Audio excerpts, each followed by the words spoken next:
I'm Eneasz Brodski. My story, Flee My Pretty One, is in Writers of the Future, Volume 34. The inspiration is twofold, I suppose. In the circles that I run in, one of the major fears for the future is that once we create superhuman AI, they are not going to have human values, and they will have the ability possibly to take over the world, but without the things that we value driving them. We kind of have that already on a small scale in corporations, which are not superhumans. We aren't really scared of them, but they don't have human values. They're motivated basically just by bottom line profit. Corporations right now are just collections of humans, but I like the idea of if a corporation, a grouping like that, could have a consciousness of its own right, where it was this non-human conscious thinking entity that could affect the world but didn't have human values.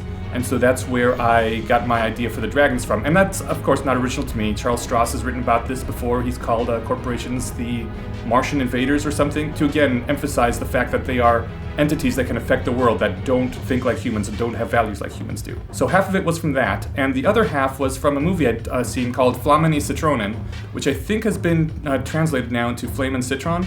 Two Danish resistance fighters during World War II. After the Nazis occupied their country, they basically went around killing Nazi officers and Nazi sympathizers.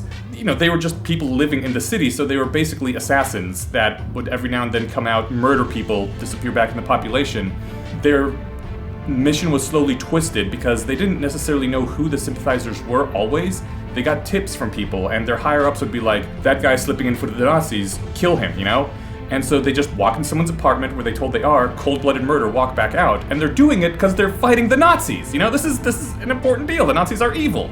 It starts making them cold, and it turns out that their mission has been subverted sometimes. Every now and then they're told to kill people for personal or business reasons rather than because they're actual Nazi sympathizers, and the whole thing ends in tragedy. And I kind of combine those two together of a resistance movement fighting against these corporations that are taking over the world, but their ideals are corrupted and eventually they become the evil things that they were fighting against. Writers of the Future Volume 34 has the debut works of a lot of up-and-coming authors, and some of these people are going to make it big, and you get to see them coming forth into the world and putting forth that early burst of energy when still all you have is the passion and drive, just screaming for attention, look at me, this is what I can do. And you got a collection of 12 of those, all in one book. And some of them are really good. I've read several of them already. There is some amazing ones in here.